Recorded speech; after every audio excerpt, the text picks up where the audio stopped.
Selamat datang di Pimpots Misteri. Pimpots Mystery. Jangan lupa untuk subscribe, share, dan nyalakan lonceng notifikasinya sebagai bentuk dukungan kamu.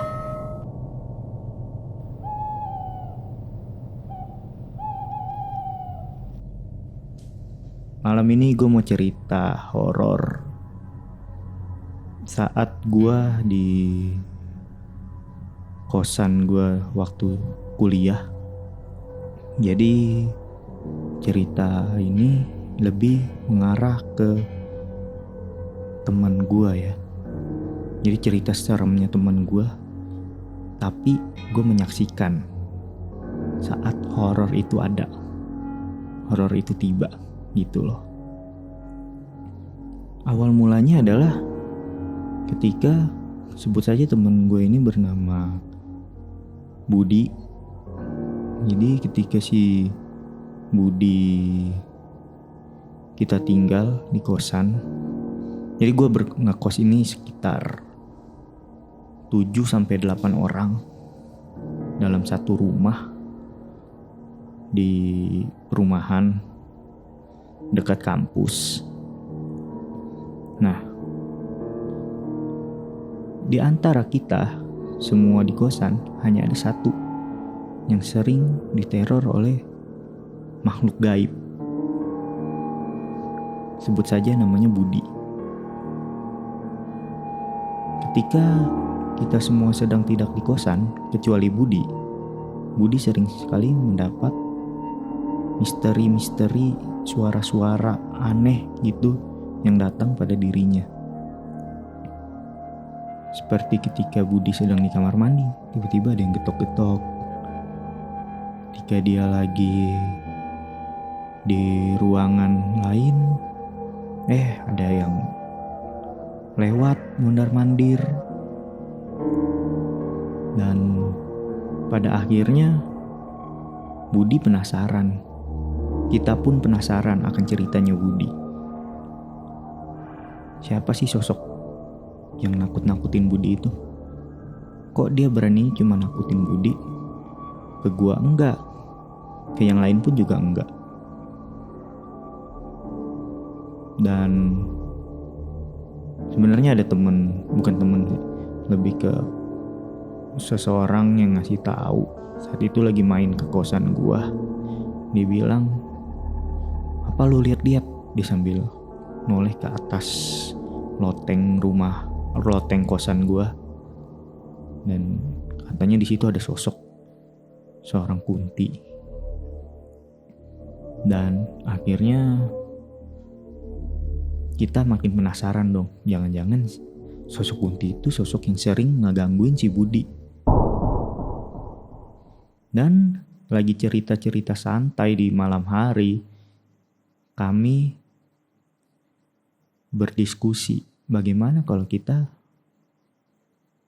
coba pancing si Budi buat manggil sosok kunti itu. Mulailah Budi memanggil sosok kunti itu ke belakang. Kita lagi pada di ruang tamu. Si Budi ke dapur lah, mencoba untuk memanggil si Kunti buat hadir dong di saat lagi rame. Jangan cuma lagi sepi doang. Budi panggil lah Kunti itu dengan gayanya si Budi manggil. "Woi, sini dong lu, keluar kalau berani." Tiba-tiba si Budi ditampakin oleh seorang kunti dari atas loteng. Bener-bener rampak, kata si Budi. Budi sampai bilang ke kita, "Men, sumpah men, gua ngeliat men, nampakin men, di atas." Dia sambil ngomong sambil gemeteran gitu. Dan ya kita sih pada nggak, ada yang percaya ada yang enggak ya, karena nggak melihat, yang melihat hanya si Budi. Tapi ternyata teman gue ada satu yang melihat, memang dia ngelihat ada bayangan tiba-tiba dari dapur situ, karena dia di ruang tamu tapi duduknya menghadap ke dapur. Jadi ketika si Budi lagi manggil-manggil si Kunti dan Kunti itu nongol menunjukkan sosoknya di depan Budi, temen gua yang sebut saja Alip yang di ruang tamu menghadap dapur melihat sosok bayangan. Dia tidak melihat sosok Kunti itu, tapi dia melihat ada bayangan, sehingga dia percaya bahwa iya, tadi ada, bener. Alhasil gua, Budi, Alif, dan beberapa teman lainnya masih penasaran. Budi pun tetap penasaran sampai ia mau kita tinggal sendirian di kosan, dan kita semua keluar dari kosan. Kita main ke kosan teman. Kita mau lihat reaksi Budi dan reaksi sosok Kunti itu, apakah dia bakal ngobrol sama si Budi atau bakal diapain nih si Budi nih. Gua keluarlah. Kurang lebih setengah jam kita semua di luar kecuali Budi dalam kosan. Ketika sudah setengah jam, kita mulailah masuk lagi ke kosan dan nanya kabar Budi. Di mana, Bud? Tanya kami. Budi bilang, wah men, gue dibisikin. Sumpah, gak ada apa-apa sih, cuma gue dibisikin aja. Kata Budi. Dibisikin apa? Kami pun ontas penasaran apa yang dibisikin. Nah, maaf gue gak bisa cerita apa yang dibisikinnya karena gue lupa. Saat itu sosok Kunti itu ngomong apa ke Budi. Yang pasti Budi dibisikin oleh sosok Kunti itu di samping kupingnya. Dan ternyata temen gue ada yang diem-diem dia bisa manggil makhluk gaib. Maksudnya bukan manggil, lebih ke berinteraksi dengan makhluk gaib. Dia keluarin lah berbagai cara ilmunya itu yang gue nggak ngerti. Kita masih berkumpul di sana. Dia coba buat masukin Kunti ke dalam tubuhnya. Kunti yang nakut-nakutin si Budi. Akhirnya si Kunti beneran dong masuk ke dalam tubuh teman gue, sebut saja Harry. Si Harry memanggil Kunti. Kuntinya masuk ke dalam tubuh Harry.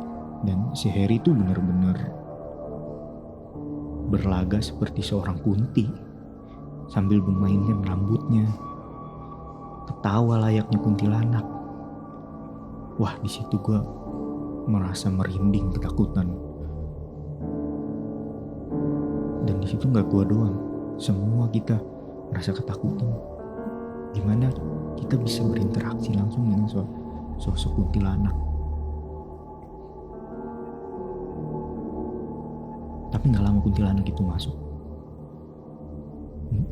Kuntilanak itu keluar kembali. Harry tidak kuat katanya. Cuma belum pupus, belum takut. Belum ada rasa takut, masih rasa penasaran. Dicoba lagi Kunti itu buat dipanggil kembali untuk masuk ke diri si Harry. Masuklah sosok Kunti itu ke dalam tubuh Harry, dan kali ini kita berhasil untuk ngobrol bareng Kunti itu. Dan Apa kata Kunti itu? Awal Kunti itu ngomong, dia sambil seperti meragakan, si Harry meragakan tangannya yang sedang memainkan rambutnya yang panjang, padahal rambut si Harry itu pendek. Sambil ketawa, dan kita coba lantas bertanya kepada Harry yang sebagai Kunti, "Kamu ngapain di sini?" Tanya kami kepada Harry sebagai Kunti. Ia menjawab dengan ketawa. Hihihi, katanya. "Ada apa?" tanya kami. Jawab Kunti itu, "Main." "Ngapain main di sini?" jawab kami. Dia bilang, "Suka." Kunti itu ngomong suka. Dan kami pun langsung, wah, merinding seluruhnya. "Suka sama siapa?" jawab salah satu teman kami lontang menanyakan itu ke susu Kunti itu. Dia nggak ngomong dia suka sama siapa, tapi dia menunjukkan jarinya ke Budi. Di situ langsung kita, wah, pantas saja si Budi yang selalu ditakut-takuti. Ternyata sosok Kunti itu menyukai sosok Budi. Dan ketika kita tanya, "Kenapa kamu suka sama Budi?" Harry pun sudah tidak kuat akan sosok Kunti itu yang ada di tubuhnya. Sehingga badan Harry merasa dingin. Kunti itu pun keluar dari tubuh Harry, dan ini beneran sih. Saat itu badan Harry bener-bener pucat, tubuhnya dingin. Dia mengatakan dia gak kuat dan dia gak mau lagi-lagi deh masukin makhluk gaib ke tubuhnya. Cukup